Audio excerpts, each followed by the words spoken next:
Xullas qarindoshlar, tarvuzni muzlatib, anidan keyin shunday qilib maydalab, uni chopperga solib, ustidan qaymoq solib, varr etib aylantiradigan bo'lsa, tarvuz обязательно muzlagan bo'lishi kerak ekan. Mana shunday ichkin jabr ajoyib tarvuzli marojniy bo'lar ekanmushti. Bay.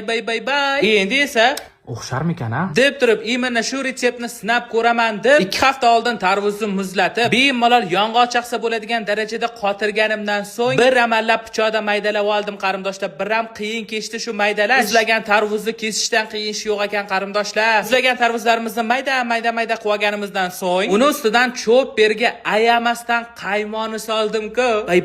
Bay. Hozirdan buni mazasi qanaqa chiqishini tasavvur qilyapman. Ogohlantiraman qarindoshlar, bunday ichgan muzli marojniyni hamma chopperlar ham qilib bera olmaydi. Qarabsizki, bizning tarvuzdan tayyorlangan marojnimiz tayyor. Rangini, chiroyliligini qaranglar buni. Albatta bu marojnini degustatsiya qilishdan oldin o'ziga mos bo'lgan Xitoydan zakaz qilingan mindechkin marojniy stakaniga soldim. Ko'rinishini qarasanglarchi, qimmat restoranlarda beradigan marojniyga o'xshadimi?